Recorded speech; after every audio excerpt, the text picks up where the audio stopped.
If you're new here, my name is Alyssa, and today we are starting to think about the holidays. Holidays are right around the corner, my friends. In case you didn't know, we have Thanksgiving coming up, and then of course Christmas and all of the holidays that everybody else across the world celebrates. So there is lots of holidays, and I am going to show you today how to make 3 healthy holiday dip recipes. I personally think dips are like one of the best things that you can make for a holiday party because they easily serve a crowd. They're really easy to make. You can pretty much make like any kind of flavor that you want, and you can bring them with you or you can make them at home. So they're really portable and they're just like a really great appetizer, and who doesn't love a good dip? So today I'm going to show you how to make 3 healthy holiday dip recipes, and I'm really excited to be partnering with my friends at Simple Mills to bring you today's recipe. Simple Mills, as you know, makes amazing gluten-free and grain-free products. They have an amazing product line. I've talked about them a lot before on this channel, but today we are talking about their sprouted seed crackers, which happen to be one of my favorite crackers on the market. They are so delicious. They're available at Whole Foods, and they actually have a new formulation now where they are a hexagonal shape, so they're hexagons, and they're really sturdy. They're great for dipping. Like you'll see, I even have some really thick dips here. They can hold up to all of your favorite dips, and they taste delicious. They come in 4 flavors, and I'm going to show you how to pair 3 of those flavors with each of these dips. So if you want to learn more about Simple Mills, you can check them out in the description box below. I've put some more info down there. I've also included a link to today's new blog post, which includes these 3 dip recipes as well as a few other healthy holiday dips to inspire you. Everything is vegan, everything is gluten-free, and everything is delicious. So let's go ahead and dive in.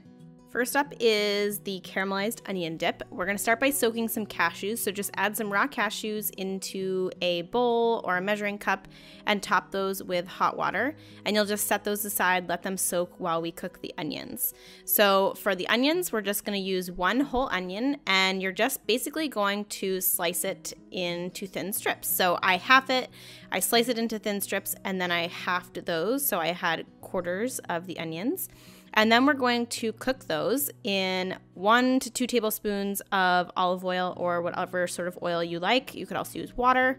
And essentially we're just going to add all the onions into the pan, and we're just going to cook those over medium to medium high heat until they caramelize. And caramelizing onions does take a little while, so you're going to want to be patient. I would say it takes about 15 minutes to get them nice and caramelized. And really what we're looking for is for them to be really soft. So once you get to that stage, you can just set them aside and we'll make our base of our dip.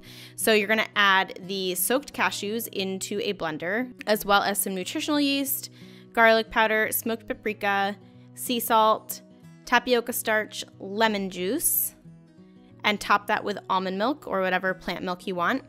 And pop this on your blender and just blend this up until it is totally smooth and creamy. It is going to be more of a cream type texture. It's not going to be a thick dip. We're actually going to cook it to get it to thicken up.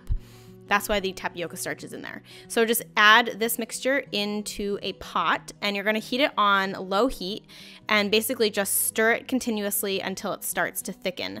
Once you start to feel it thickening a little bit, you're going to add in your caramelized onions and just fold it all together and continue to stir it until the mixture really thickens up. This happens really quickly, so I would say it's not going to take more than 1 to 2 minutes to get it to the consistency that you're looking for.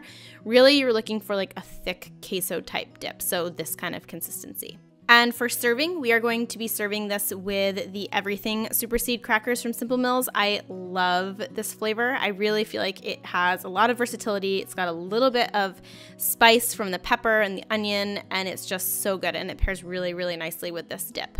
So just pour that whole dip into your bowl. This is really great served warm. I highly recommend serving it warm. You can actually reheat it if you want to make it ahead, and have at it. I like to top mine with a little bit of pepper flakes, but you can see here, this is the perfect creamy consistency. Pairs so nicely with these seeded crackers, and you guys are going to love this recipe.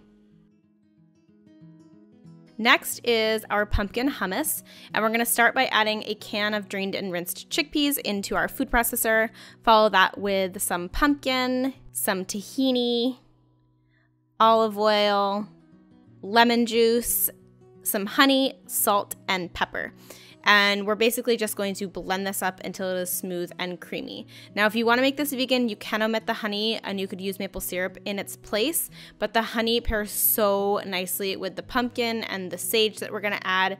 Really gives this a nice flavor. But again, you can omit it if you don't want to eat the honey. So just blend it up until it's smooth and creamy, and then once you get it nice and smooth, you can just add in your chopped sage. I love using fresh sage. It adds a lot of aromatics into the hummus, and it also just tastes really good. So just pulse that in until it's combined, and that's it. This is the texture that you're looking for. It's so creamy, and we're just going to serve this with the garlic and herb sprouted seed crackers from Simple Mills. The garlic and herb is really nice with this one because it's got that herbaceous flavor, but it's also got the garlic. We actually didn't use garlic in the hummus, so it really brings out even more flavor when you eat it with the hummus. And I like topping it with a drizzle of olive oil, some fresh sage, and some fresh cracked pepper. And then you can just dig right in. Like you can see here, these crackers really hold up well to dipping and getting nice big dollops of dip on your cracker. And this is just a really fun and interesting twist on classic hummus, and it's perfect for the holidays. Last but not least, we have our adzuki and black bean dip. And we're actually gonna start by cooking some sweet potatoes. So add about a cup of sweet potatoes into a small saucepan. I have chopped these and peeled them. Top that with water. And we're just going to boil these. You could also steam them until they are fork tender. So it takes about 10 to 15 minutes, depending on the size of your sweet potato. Once they are fork tender, you are going to drain them. And I like to rinse them in cold water and then just let them sit and let them cool down a little bit. Once you've got them nice and cool, we can make the dip. So you'll add your cooked sweet potato into a food processor. Follow that with an 8-ounce can of tomato sauce, as well as some olive oil, half of a can of adzuki beans, half of a can of black beans, and spices. We're using chili powder, cumin, smoked paprika, garlic powder, onion powder, fresh jalapeno, which is optional if you don't like spice, you can leave it out, as well as sea salt. And we are just going to blend this up until it is smooth and creamy. And it is going to be a little bit thicker than the pumpkin hummus. So if you want it to be thinner, like I like mine a little bit thinner, so I added in a little bit of water. That's totally optional. But basically just blend it up until it's nice and smooth. And from there, we will add the rest of the whole beans. And I just like adding whole beans in because it gives it some nice texture. So we're just going to pulse those beans in, and it turns into this like chunky, creamy dip. It has such an awesome texture and it tastes so good. It reminds me of chili, like a chili bean dip. It's so good. And for serving, this obviously goes so well with the jalapeno sprouted seed crackers.